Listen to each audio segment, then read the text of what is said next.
She frequently shows up even when she isn't invited, and she simply remains there.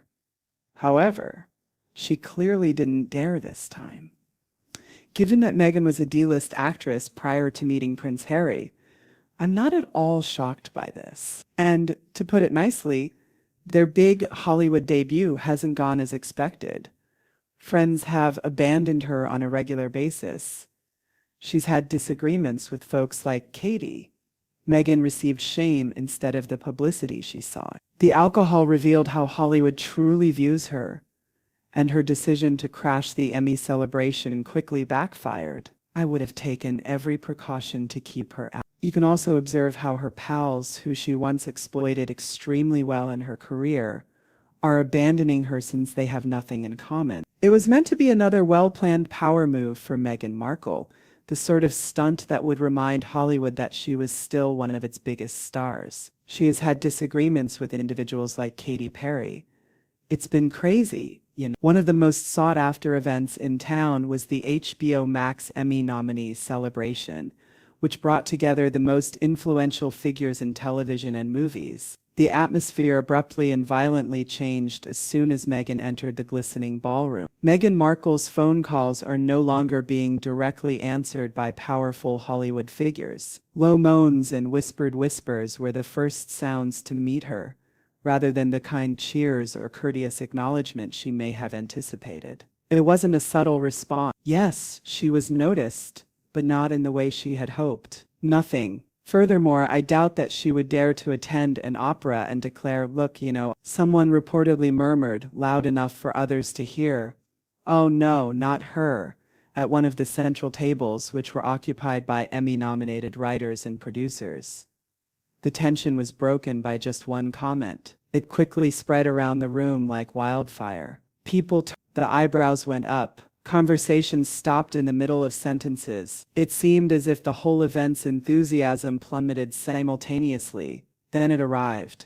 The initial jeers. They are passing her off to their subordinates for failed projects. Yes, this is originating. The sound must have been awful for Meghan, who used to love royal grandeur and flashes on the red carpet. She was booed to her face by the Hollywood she believed she could control with a grin and a stance. She lost the illusion of control at that one embarrassing moment. "I've been talking to you about this for years, Rita, out of the UK. We could simply thank you for verifying what we have been telling you for ages, I suppose." And that's actually the return on Harry and Meghan. Meghan couldn't have been more wrong if she had assumed that the would be full of pals.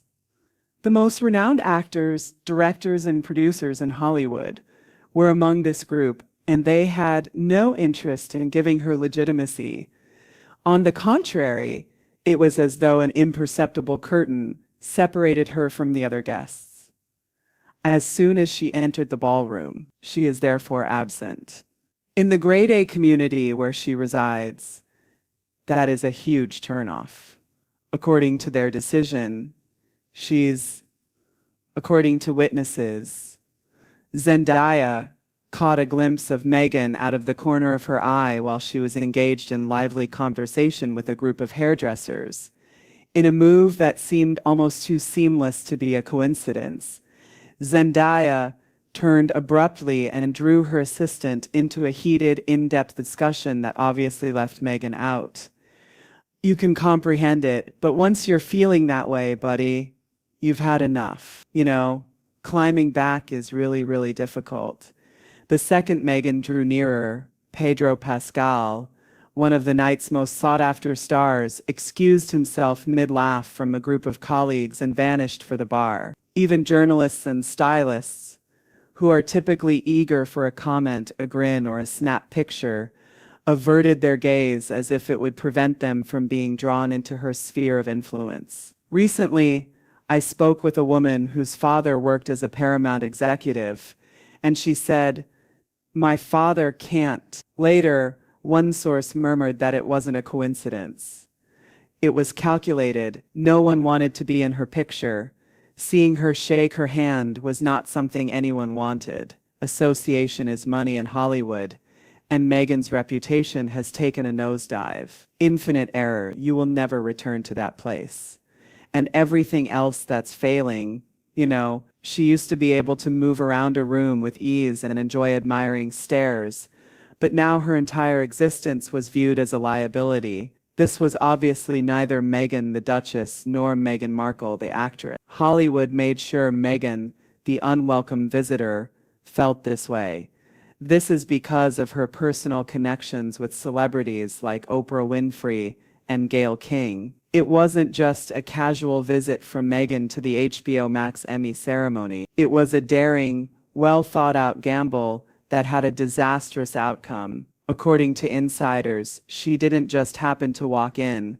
Her crew was fully aware of the event's location, the star's expected arrival time, and the amount of buzz the room would produce. Despite their lack of focus and lack of expertise, Netflix believes they know how to accomplish everything, which is why things aren't working out. Additionally, it seemed like the ideal chance to Meghan.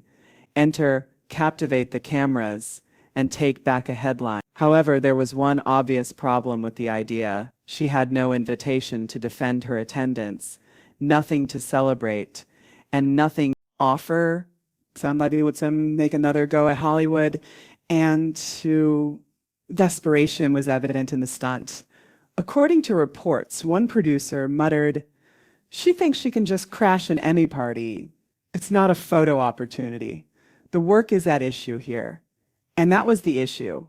That's pretty much it. She must be quite unhappy because she has had enough incredibly painful. The evening was a celebration of creativity, acting, directing, decades of scripts and artistry. Meanwhile, Meghan's only accomplishments were a botched Spotify contract, a faltering podcast makeover, and a lifestyle brand that was so ambiguous that even her admirers were unable to define its true purpose. Her presence felt hollow, almost offensive, in a room full of people who had earned their place in the spotlight. She's been pursuing her, inviting Oprah to the wedding, despite the fact that Oprah didn't know her, and venting her frustration about the way she's been treated. Rather than arousing interest, she validated the rumors that were already following her. In Hollywood, Meghan wasn't a player, desperate to regain her prominence. She was a hanger-on. What she thought would be a victorious re-entry turned out to be the biggest mistake of the evening. Ultimately, the headline she feared the most was the only one she received. They didn't want Meghan Markle.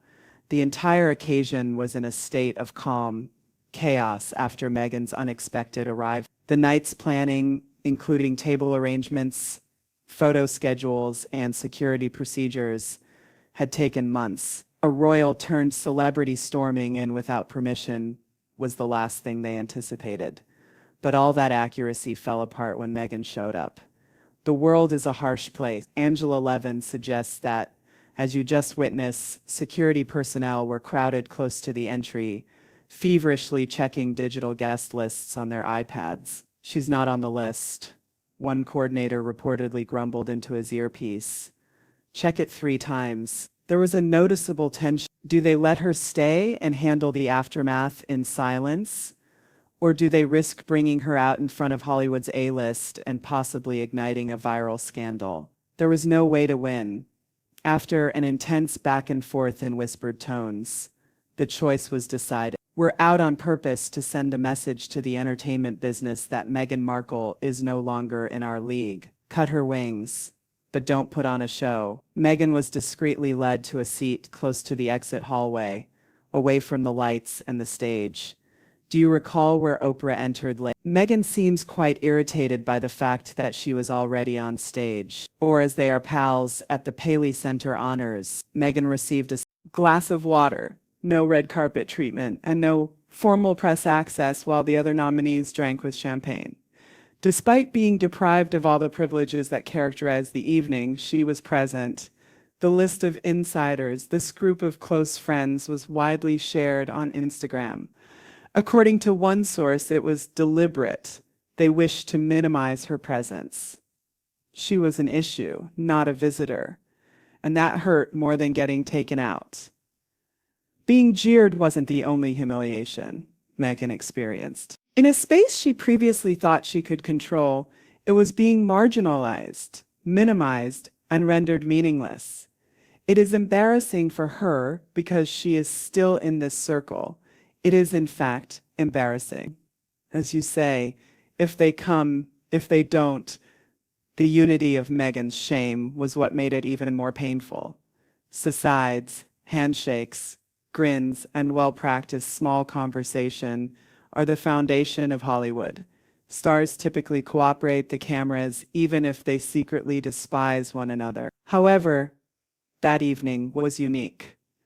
Meghan Markle endured more than a few uncomfortable looks. "We're not doing this," the entire room said in unison as she faced them. There was nothing with Meghan. But if you're going for a social visit because you have a friend hosting a party and you want things to be perfect for him, then there was nothing. No clapping, no smiles, no phony Hollywood warmth, only rolling eyes, murmurs, and the kind of icy gazes that pierced more deeply than words. The room seemed to have struck an unwritten agreement.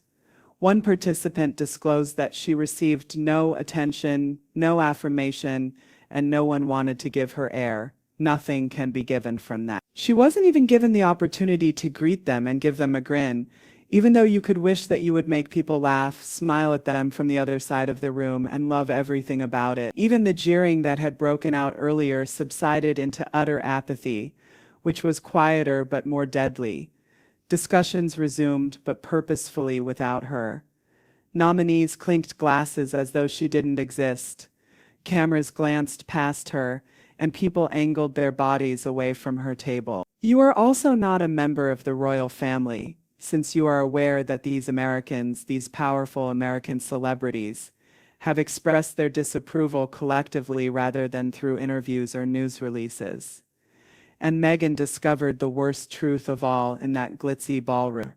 Her star power had already burned out and was not merely waning, royal dust.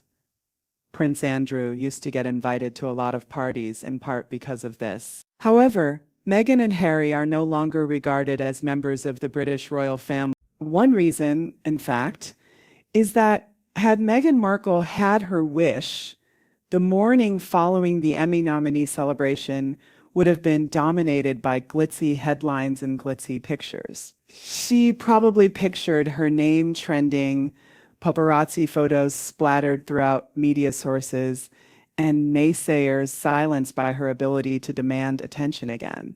Instead, she was completely erased, the harshest penalty Hollywood can inflict. Meghan may wish to disassociate herself from that. She will be releasing a food show. Producers of HBO Max and event organizers acted swiftly and forcefully. Neither official press releases nor event summaries mentioned Meghan by name. She was completely left out of the celebrity-studded photo galleries that were shared by Getty, Shutterstock, and agency photographers, even in background shots of scenes where she was clearly present. Carefully edited or shelved were candid angles. Her staff also tried to submit their own carefully framed pictures to wire services the following morning in an effort to make her appear like she belonged, which is why I believe she wants to discredit the entire lifestyle brand. Agencies, however, refused to pick them up. They didn't believe it. According to one publicist, no one wanted to use Meghan's pictures from an event to which she was not invited. It would appear to be a recommendation. They have indeed participated in quasi-royal tours, as we can see when we look at them. She has based her post-royal career on creating optics, from carefully chosen interviews to Netflix documentaries. She was unable to fabricate the story this time, though. Hollywood ensured that she wasn't subjected to live jeering. As though she had never existed at all, she was wiped out of history. And being invisible is the cruelest humiliation for someone who longs for relevance. Just speak for themselves. They are merely teaching virtue-signaling phrases when touring underprivileged communities. They're not. Rumors of her waning star power were already circulating. The failed Spotify agreement had embarrassed the public. She was having trouble rebranding her podcast under Lemonada Media. Her so-called lifestyle business was still a bewildering endeavor that hadn't made the kind of societal impact she had hoped for. It was obvious to many that Meghan needed a victory, and she believed the Emmys could provide it. They are essentially preaching to the world through their philanthropic endeavors. Aside from that, Her unexpected appearance wasn't meant to honor television's best or promote artistic endeavors. She had to wriggle her way back into the discussion. She desired closeness to be relevant. According to one insider, she would construct a seat at the table by simply turning up if she couldn't earn one through her job. The A-list in Hollywood, however, saw through it. Her dramatic black gown, her practiced posture, and her measured grin. Everything pointed to someone attempting to fit themselves into a story that no longer included them. No more. And that hasn't demonstrated their inventiveness or diligence. In addition, a few weeks ago I spoke with a publicist. Meghan Markle had always done best in situations that she could manage. Every appearance, from her Netflix documentary series to the meticulously planned Oprah interview, has been selected, edited, and refined to showcase her in the best possible light. She wasn't the star of the Emmy nominee celebration, though. Hollywood owned it. She also lacked an editing room to remove the awkwardness, a protective crew of producers, and a screenplay in that area. Celebrity customer. Well, I'm working on this article about Harry and Meghan. I said, do they want to participate? We don't want to discuss anything pertaining to Harry and Meghan, the spokeswoman added. Additionally, sources have swiftly called the fallout from Meghan Markle's gatecrashing incident one of the greatest public relations catastrophes of her post-royal career. The Emmy humiliation was more than simply one poor night in a field where reputation is crucial. It was a pivotal moment. The only thing Meghan took away from her attempt to interrupt the party was embarrassment. Let's just say that if this was her big Hollywood comeback, it didn't go as planned.